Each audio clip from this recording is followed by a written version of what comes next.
Hello दोस्तों, देखिए ये हमने 5000 क्वेश्चन की एक सीरीज स्टार्ट की है। और ये 5000 क्वेश्चन जो एसएससी के ये 5 एग्ज़ाम्स हैं, सीजीएल, सीपीयू, सीएचएसएल, एमटीएस और एसएससी जीडी, इन सभी के ये 5000 क्वेश्चन इस सीरीज़ में हम कवर करेंगे। और ये वीडियो रोज़ सुबह आपको 8 बजे हमारी अप टू स्टडी चैनल पर मिल जाएगी। और ये सीरीज़ लगभग 2 महीने तक चलने वाली है। तो चलिए दोस्तों स्टार्ट करते हैं। अंतरिक्ष विभाग ने 7 प्रौद्योगिकी संस्थानों की शैली पर अंतरिक्ष प्रौद्योगिकी भारतीय अंतरिक्ष प्रौद्योगिकी संस्थान स्थापित करने का प्रस्ताव रखा है। उसका स्वतंत्र परिसर कहाँ पर होगा? तो देखिए, भारतीय प्रौद्योगिकी संस्थान यानी कि आईआईटीज़ के तर्ज पर स्थापित भारतीय अंतरिक्ष विज्ञान एवं प्रौद्योगिकी संस्थान का परिसर केरल के तिरुवनंतपुरम में यह स्थापित किया जाएगा। तो राइट आंसर क्या होगा? तिरुवनंतपुरम में इस संस्थान की स्थापना की जाएगी। मैग्सेस पुरस्कार किस व्यक्ति के नाम पर दिया जाता है? तो देखिए, मैग्सेस पुरस्कार फिलीपींस के भूतपूर्व राष्ट्रपति रेमन मैग्सेस के नाम पर दिया जाता है।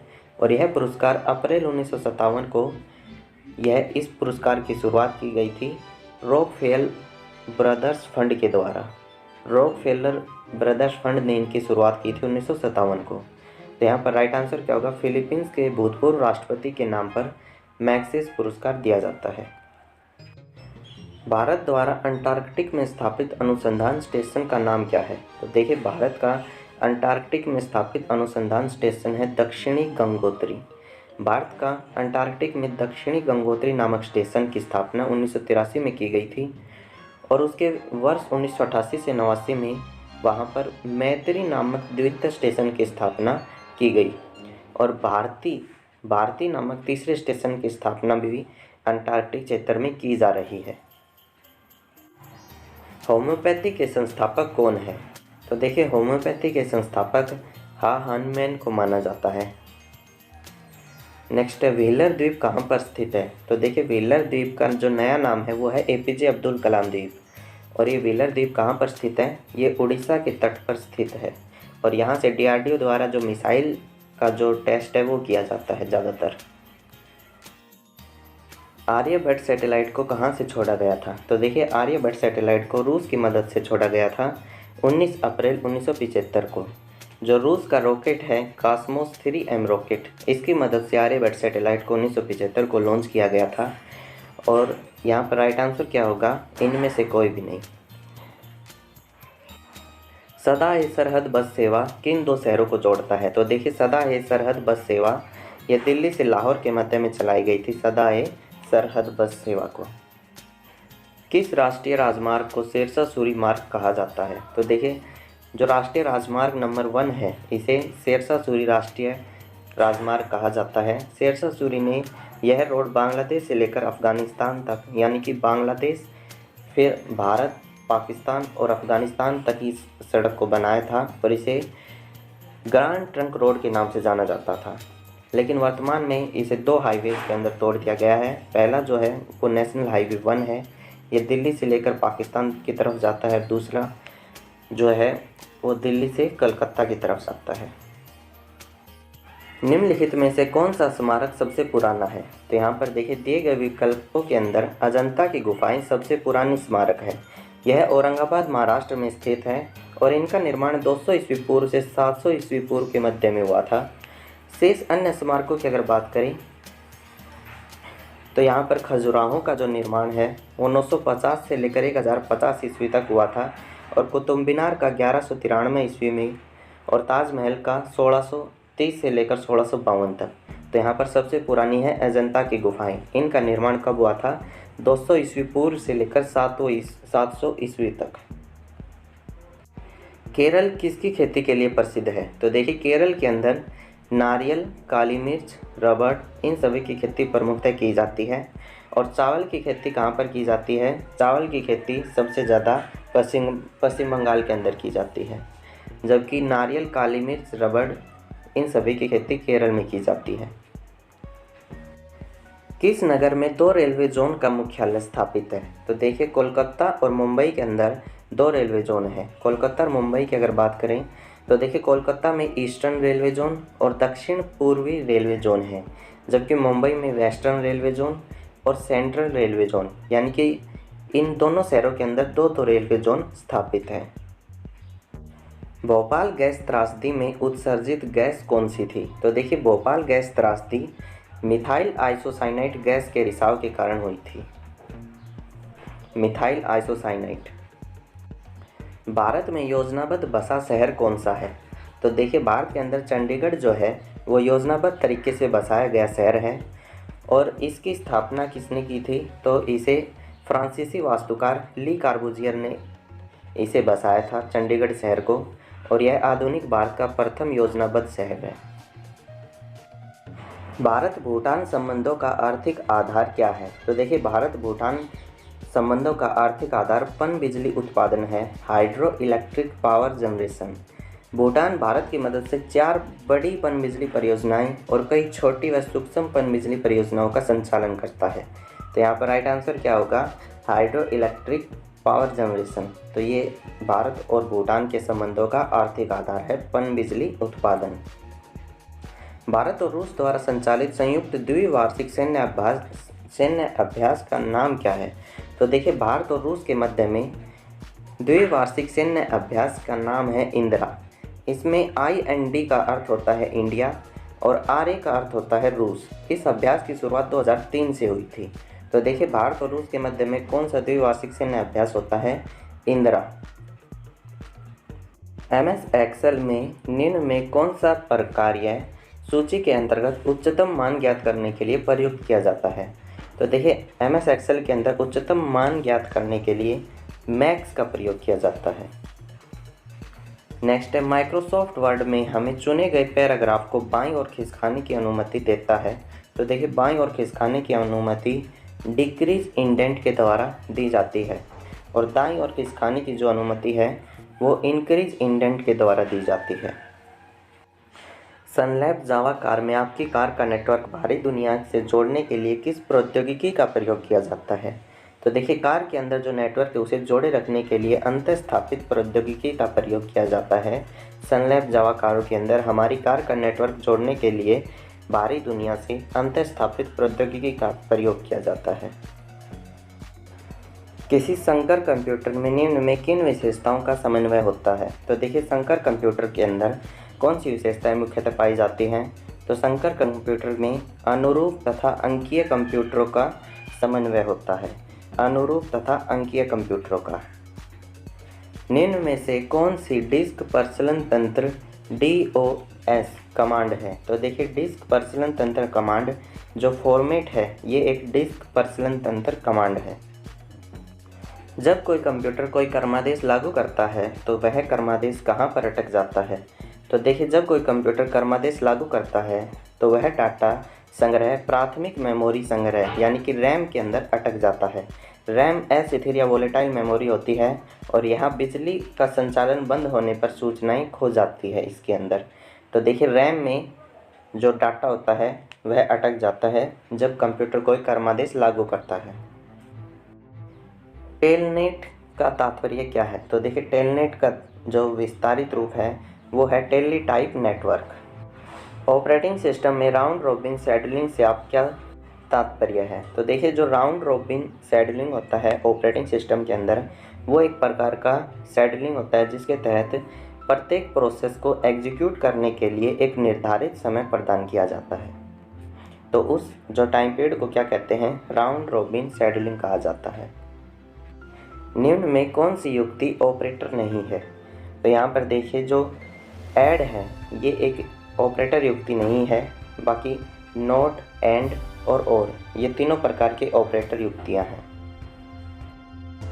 सिस्टम को बूट करने का क्या अभिप्राय है? तो देखिए, सिस्टम को बूट करने से अभिप्राय है ऑपरेटिंग सिस्टम को लोड करना, यानी कि सिस्टम को बूट करने का अभिप्राय है ऑपरेटिंग सिस्टम को लोड करना।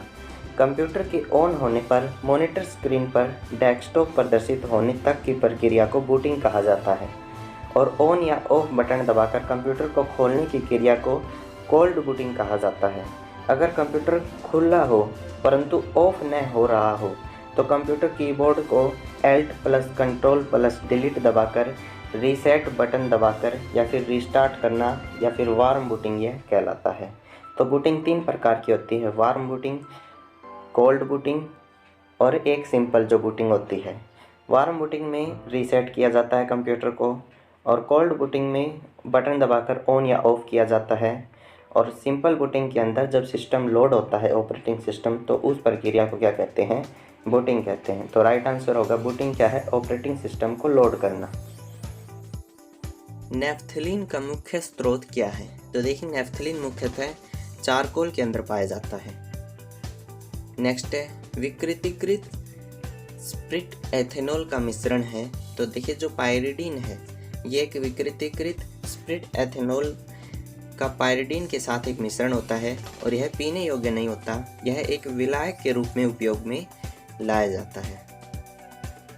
वायु प्रदूषण का विभव वायु संचार गुणांक कितना होने पर बढ़ जाता है? तो देखिए वायु प्रदूषण का विभव वायु संचार गुणांक जब 11 मीटर पर सेकंड से अधिक हो जाता है, तो इसके कारण वायु गुणांक जो वायु प्रदूषण का विभव है वो बढ़ जाता है। मोटर कार के धुएं में मानसिक रोग पैदा करने वाला प्रदूषक कौन सा है? तो देखिए मोटर कार के धुएं में जो लेड होता है शीशा, इससे मानसिक रोग पैदा होते हैं। काले वन कहाँ पर पाए जाते हैं? तो देखिए जो काले वन हैं या ब्लैक फॉरेस्ट, ये जर्मनी के अंदर पाए जाते हैं। जर्मनी की एक प्रमुख पर्वत श्रृंखला है, और इनकी सबसे ऊंची चोटी कौन सी है? फील्डबर्ग। यूरोप की प्रसिद्ध जो डैन्यूब नदी है ये इसी चोटी से निकलती है, फील्डबर्ग चोटी से ही निकलती है डैन्यूब नदी। नेक्स्ट, निम्नलिखित में से किसे ब्लू प्लेनेट कहा जाता है? तो देखिए ब्लू प्लेनेट के नाम से पृथ्वी को जाना जाता है।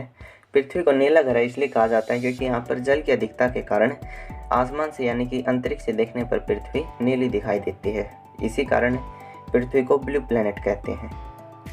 नेक्स्ट है कौन सा देश सबसे ज़्यादा द्वीपों से मिलकर बना है? तो यहाँ पर अगर ऑप्शन में देखें तो जो इंडोनेशिया देश है ये सबसे अधिक द्वीपों से मिलकर के बना हुआ देश है।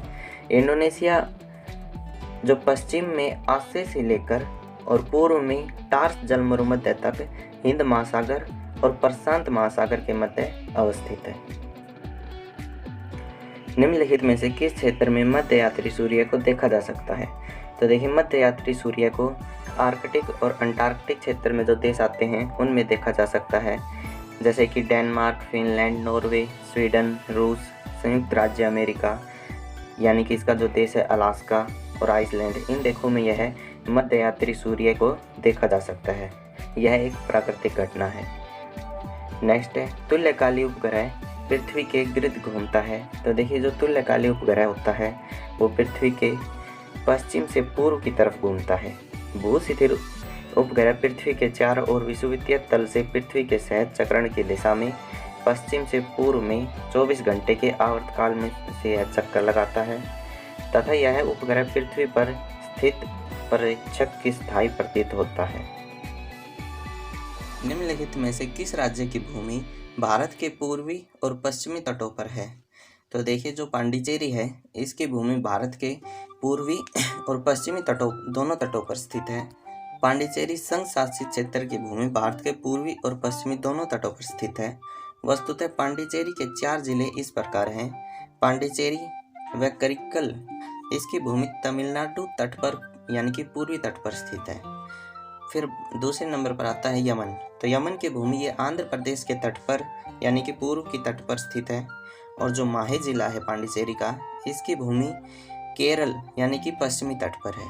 तो इस प्रकार से भारत का एकमात्र ऐसा केंद्र शासित प्रदेश है या राज्य है जिसकी भूमि भारत के पूर्वी और पश्चिमी दोनों तटों पर स्थित है। तो काफ़ी इम्पोर्टेंट क्वेश्चन है ये।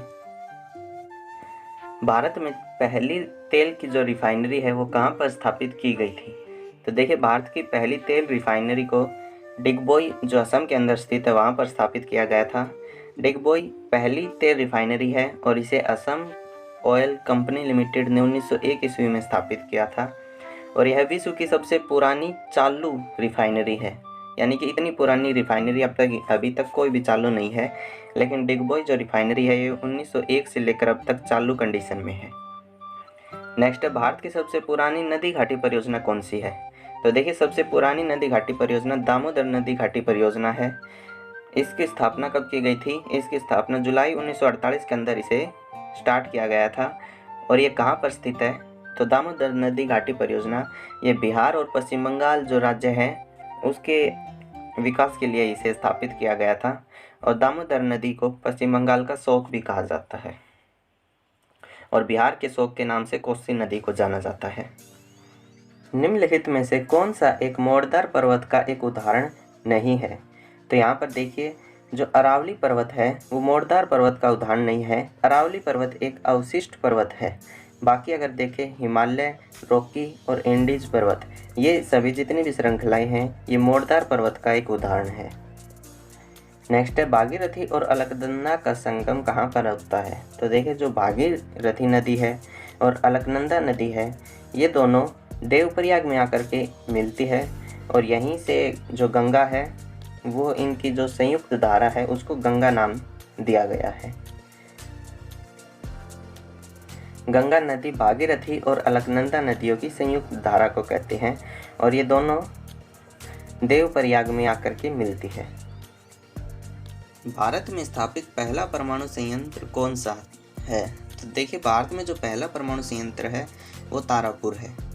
बात करें तारापुर परमाणु संयंत्र की, तो इसकी स्थापना 1969 के अंदर मुंबई के निकट तारापुर नामक स्थान पर की गई थी। कहाँ पर है ये तारापुर? महाराष्ट्र के अंदर स्थित है। 1969 में इसकी स्थापना की गई थी। भारत के राष्ट्रपति के चुनाव के लिए निम्न को कितनी आयु पूरी कर लेनी चाहिए?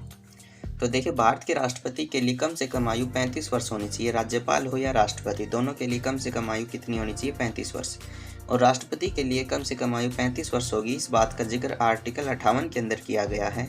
और राष्ट्रपति के अगर अन्य हम संबंधी निर्वाचित अर्हतों के बारे में देखें तो जो राष्ट्रपति है वो भारत का नागरिक होना चाहिए, लाभ के पद पर नहीं होना चाहिए और लोकसभा या राज्यसभा बनने की उसके पास योग्यता होनी चाहिए। निम्न हिमालय और डैश के बीच में स्थित लंबवत घाटी को दून के नाम से जाना जाता है। तो यहाँ पर क्वेश्चन है कि दून की घाटी कहाँ पर पाई जाती है? तो यहाँ पर देखिए, दून या द्वार, ये दोनों जो घाटियाँ हैं, दून या द्वार की घाटियाँ, ये लघु हिमालय और शिवालिक के बीच में स्थित है। जैसे कि अगर देखिए देहरादून, हरिद्वार, तो ये जितनी भी दून या द्वार की घाटियाँ हैं ये निम्न हिमालय या लघु हिमालय और शिवालिक की पहाड़ियों के मध्य में स्थित है। नेक्स्ट है, नामदाफ नेशनल पार्क कहाँ पर है? नामदाफा नेशनल पार्क अरुणाचल प्रदेश में स्थित है। नामदाफा नेशनल पार्क, और ये जो नामदाफा नेशनल पार्क है ये 1800 वर्ग किलोमीटर में फैला हुआ है और यह काफ़ी ऊंचाई पर स्थित है। लगभग 200 से 4500 मीटर की ऊंचाई पर यह स्थित है, जिसके कारण इसका मार्ग अत्यंत ही दुर्गम है। और इसी अभयारण्य में वास करने वाले प्रमुख पशु हैं बाघ, चीता, लाम चीता और साह। ये प्रमुख पशु हैं यहाँ पर वास करने वाले। वह प्रसिद्ध जैन विद्वान कौन था जिसका अकबर बहुत सम्मान करता था? तो देखिए, हरिविजय एक जैन कवि था और इस हरिविजय सूरी नामक प्रसिद्ध ये एक जैन कवि था, इसका अकबर बहुत ही सम्मान करता था।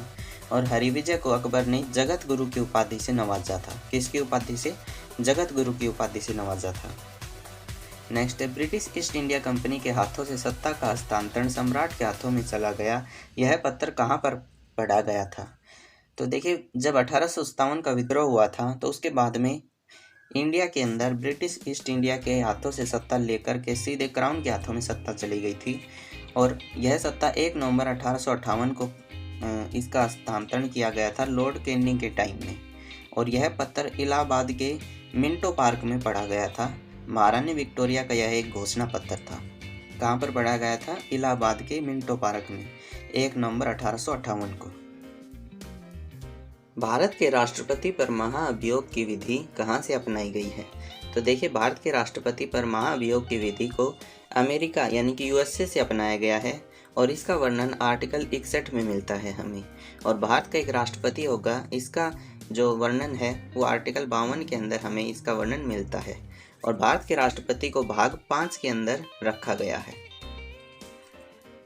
नेक्स्ट है, निम्न में से कौन सा संशोधन अधिनियम मिनी संविधान माना जाता है? तो देखिए, मिनी संविधान के नाम से कौन से संविधान संशोधन को जाना जाता है? तो 42वें संविधान संशोधन को मिनी संविधान के नाम से जाना जाता है। और ये 42वां संविधान संशोधन कब हुआ था? 1976 के अंदर हुआ था और इसमें धर्मनिरपेक्ष, समाजवादी इन शब्दों को जोड़ा गया था। साथ ही लोकसभा राज्यसभा का कार्यकाल 5 वर्ष से बढ़ाकर 6 वर्ष कर दिया गया था और काफ़ी चीज़ें इसमें चेंज की गई थी। निम्न में से किसे भारत में स्थानीय स्वशासन का जनक माना जाता है? तो देखिए, भारत के अंदर स्थानीय स्वशासन का जनक लॉर्ड रिपन को माना जाता है।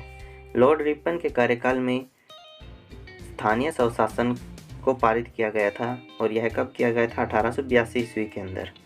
और भारत में आधुनिक स्थानीय स्वशासन का प्रारंभ यहीं से माना जाता है।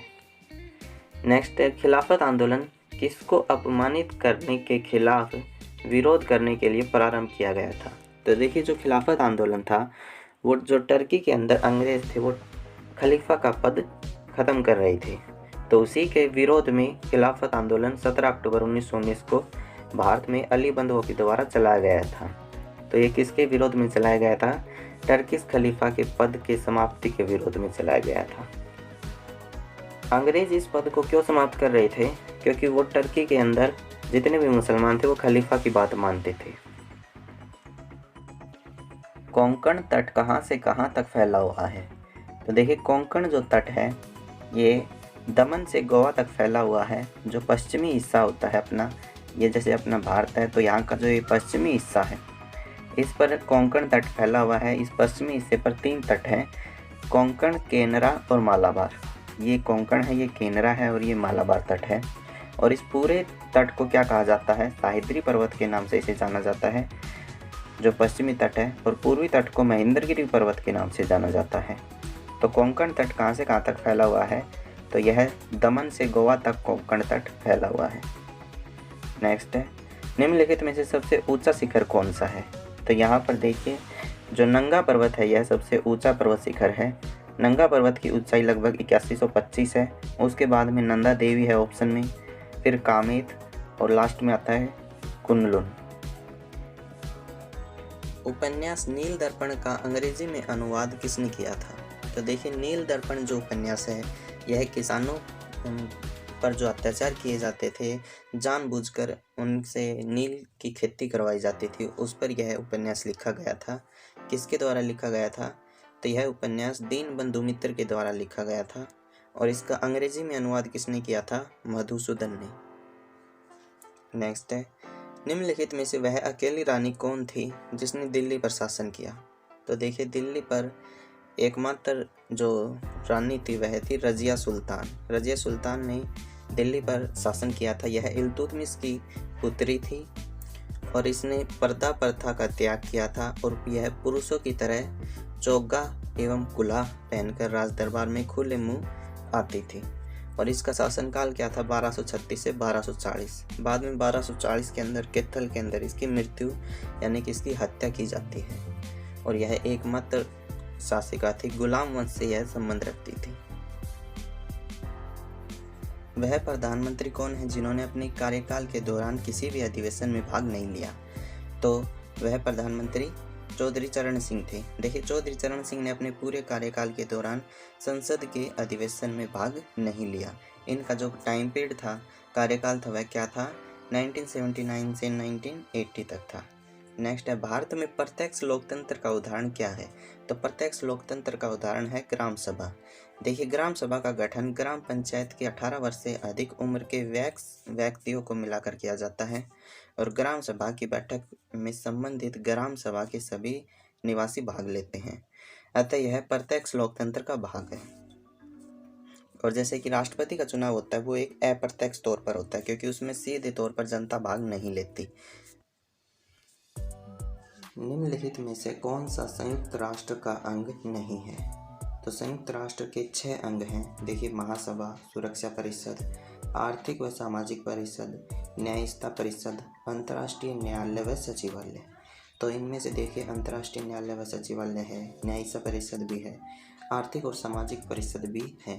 लेकिन जो हाउस ऑफ कॉमन्स है यह इसका सदस्य नहीं है। हाउस ऑफ कॉमन्स जो है वो ब्रिटेन की संसद का निम्न सदन है। जैसे कि अपनी संसद का निम्न सदन कौन सा है? लोकसभा। इसी प्रकार ब्रिटेन की संसद का निम्न सदन कौन सा होगा? House of Commons. तो यहाँ पर राइट आंसर क्या होगा, हाउस ऑफ कॉमन्स।